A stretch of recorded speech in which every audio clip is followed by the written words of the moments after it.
अस्सलाम वालेकुम नाज़रीन, कैसे हैं आप लोग। उम्मीद करता हूँ ठीक ठाक फिट फाट मज़ेदार बेहतरीन होंगे। तो व्यूज़, जैसा कि आप लोग जानते हैं कि पाकिस्तान में वोल्टेज का बहुत बड़ा मसला है।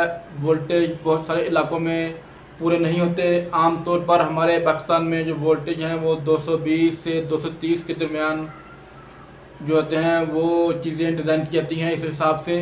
तो लेकिन क्योंकि हमारे पाकिस्तान में जो बिजली का निज़ाम है वो बहुत ज़्यादा अच्छा नहीं है, तो इसलिए बहुत सारे इलाकों में वोल्टेज का मसला रहता है।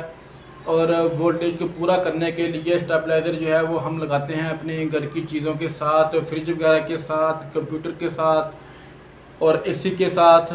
तो इसलिए आज की जो वीडियो है वो उसी के मतलब है।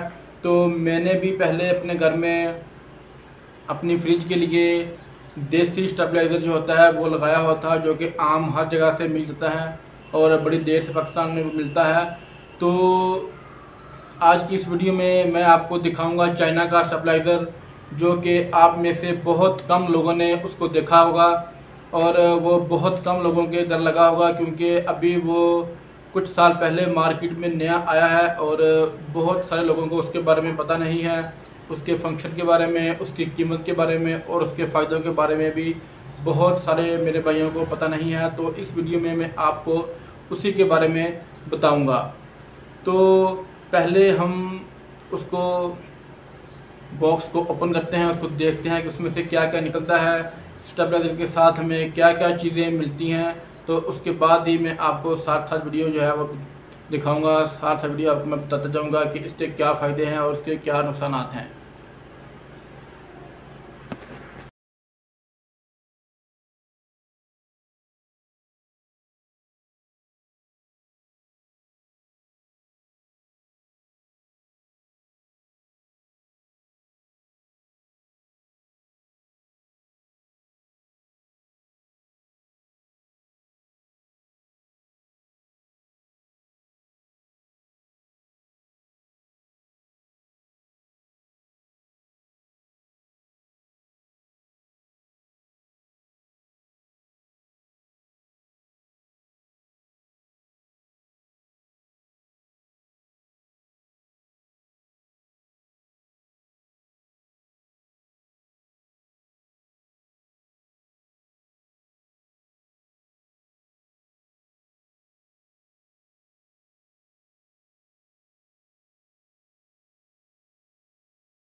तो व्यूज़, जैसा कि आप लोगों ने भी देखा कि जो हमें कौन कौन सी चीज़ें जो है वो मिलती हैं, इसके साथ स्टेबलाइज़र के साथ हमें क्या क्या मिलता है। तो इसके जो फ़ायदे हैं वो मैं आपको बताऊंगा अपनी इस वीडियो में, और इसका जो फ़र्क क्या है देसी और स्टेबलाइज़र जो है और इस स्टेबलाइज़र के में, इन दोनों में क्या फ़र्क है, इन दोनों में कौन सा अच्छा है, ये मैं आपको इस वीडियो में बताऊँगा। तो कुछ फ़ायदे जो हैं इन दोनों के वो मैं आपको बता दूं कि जो देसी स्टेबलाइज़र होता है उसकी जो वारंटी होती है वो 3 माह की होती है। 3 माह में अगर वो ख़राब हो जाए तो वो जहाँ से आपने ख़रीदा है वो आपको फ्री ठीक करके देंगे। नया वो नहीं देते, वो उसी को ठीक करके देंगे या फिर ठीक करवा कर देंगे कहीं से भी। क्योंकि जब हम किसी दुकान से फ्रिज लेते हैं तो फ्रिज वाले भी साथ उन्होंने भी रखे होते हैं, तो वो भी साथ देते हैं इसको, तो वो भी 3 माह की ही वारंटी देते हैं। और जो अगर आप किसी आम दुकान से देसी स्टेबलाइज़र ख़रीदें तो देसी स्टेबलाइज़र की वारंटी होती है वो सिर्फ 3 माह की होती है, जबकि ये वाला स्टेबलाइजर जो मैं आपको दिखा रहा हूँ चाइना का, इसकी वारंटी जो है ये दुकानदार ने मुझे पूरे 1 साल की वारंटी दी है। पूरे 12 माह की इसकी वारंटी है कि 1 साल में ये जितनी दफ़ा भी ख़राब होगा तो वो दुकानदार मुझे फ्री इसको ठीक करवा कर देगा, मेरा कोई पैसा इस पर खर्च नहीं आएगा। तो जो देसी स्टेबलाइजर हैं उसमें भी बहुत सारी क्वालिटीज़ होती हैं। वो 3000 रुपये से लेकर आपको 6000 रुपये तक मिल सकता है। उसमें डिजिटल होते हैं, एनालॉग होते हैं। मतलब डिजिटल से मतलब क्या होता है, वो अपना नंबरों वाली होती है, उसमें ऑप्शन वोल्टेज जो है वो नंबरों वाला मीटर लगा होता है, और एनालॉग में जो होता है वो सुई वाला मीटर लगा होता है। तो उस हिसाब से और वायरिंग के हिसाब से उसके अंदर जो ट्रांसफार्मर लगा होता है उसके हिसाब से उसकी कीमतें होती हैं।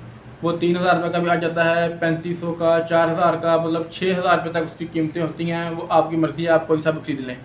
तो आप वो जितनी भी कीमत वाला ख़रीदेंगे उसकी वारंटी आपको 3 माह की ही मिलेगी, उससे ज़्यादा नहीं मिलेगी। जबकि उसके मुकाबले में ये चाइना का जो स्टेबलाइज़र है इसकी वारंटी जो होती है वो 1 साल की होती है। मुझे तो दुकानदार ने इसकी वारंटी 1 साल की दी है, तो बाकी दुकानदार को मुझे नहीं पता कि वो कितनी देती हैं। बाकी जो है इसकी 1 साल की वारंटी मुझे दुकानदार ने इसकी दी है। उसके अलावा इसका जो फ़ायदा है, इसमें आउटपुट जो होती है वो देसी स्टेबलाइजर में एक होती है, आप उसके साथ सिर्फ एक चीज़ ही लगा सकते हैं एक टाइम पर। जबकि जो चाइना का स्टेबलाइजर है इसमें आप देख सकते हैं वीडियो में कि इसके उन्होंने साथ 2 आउटपुट दी हुई हैं। आप इसके साथ कोई सी भी 2 चीज़ें लगा सकते हैं। फ्रिज भी लगा सकते हैं इसके साथ आप कंप्यूटर लगा सकते हैं, टीवी लगा सकते हैं। इस तरह की कोई भी चीज़ जो है अगर वो कम वोल्टेज पर आपके आ रहे हैं और नहीं चल रही तो आप इसके साथ लगा सकते हैं। तो इसके साथ ये एक बटन लगा हुआ है रेड कलर का। ये बटन होता है कि अगर आपने वापडा, अगर जैसे बिजली आएगी, बिजली बंद होने के बाद दोबारा बिजली आएगी तो ये बटन जो होता है, अगर इस बटन को दबा देंगे तो ये 3 मिनट के बाद आउटपुट देगा। अगर ये बटन आप नहीं दबाएंगे तो ये फ़ौरन ही आउटपुट देना शुरू कर देगा। लेकिन जो 3 मिनट का वक्फा होता है वो लाजमी लेना चाहिए, इस बटन को दबा कर रखना चाहिए। क्योंकि बाज़ दफ़ा जब बिजली बंद होती है और दोबारा आती है तो फिर उसके वोल्टेज बहुत ज़्यादा होते हैं या फिर बहुत कम होते हैं, जिसकी वजह से हमने आगे जो कोई भी चीज़ इसके ऊपर लगाई हुई है वो ख़राब हो सकती है और इसको भी नुकसान हो सकता है। तो इसलिए ये बटन आपने लाजमी दबा कर रखना है ताकि जब भी बिजली आए तो ये कुछ देर बाद ऑन हो। ये तकरीबन 3 मिनट का वक्फा होता है और जो ऊपर इसके डिस्प्ले लगी हुई है इसके ऊपर टाइम नज़र आता है। एक साइड पर वोल्टेज नज़र आते हैं और एक साइड पर इसके टाइम नज़र आता है। 3 मिनट के बाद यह है नबे ये आपको बता देगा कि अब जो है वो आउटपुट ये देना शुरू कर देगा। 220 वोल्ट जहाँ पर टाइम आ रहा होगा वहाँ पर 220 वोल्ट हो जाएंगे। उसके अलावा जो इसका फ़ायदा है वो ये है कि आप इसको बआसानी उठाकर कहीं भी ले जा सकते हैं। अगर ये ख़राब हो जाए तो आप इसको बआसानी उठाकर दुकान पर ले जा सकते हैं। जबकि इसके मुकाबले में जो देसी स्टेबलाइजर होता है वो थोड़ा वज़नी होता है, थोड़ा भारी होता है और उसको दुकान पर ले जाना भी एक मसला होता है कि इसको कैसे दुकान पर लेकर जाएं उठाकर। अगर कहीं गिर ना जाए, गिरेगा तो नुकसान होगा।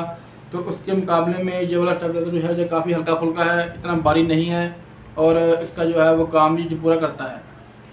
तो उसके अलावा इसकी LCD में बहुत सारे फंक्शन लगे हुए हैं। अभी मैं आपको इसको चला के दिखाऊंगा, तो जैसे ये जब चलेगा तो फिर मैं आपको इसके फंक्शन भी साथ साथ बताऊंगा कि इसके क्या फ़ंक्शन हैं। जबकि जो देसी स्टेबलाइजर होता है उसमें आपको इतना ज़्यादा पता नहीं चलता कि इसमें अंदर क्या हो रहा है, कितना लोड है वगैरह वगैरह। वो मैं आपको भी जब नीचे लगाऊंगा तो आपको दिखाऊंगा कि इसमें जो है वो क्या क्या डिस्प्ले में वो हमें शो करता है, हमें डिस्प्ले में क्या क्या बताता है।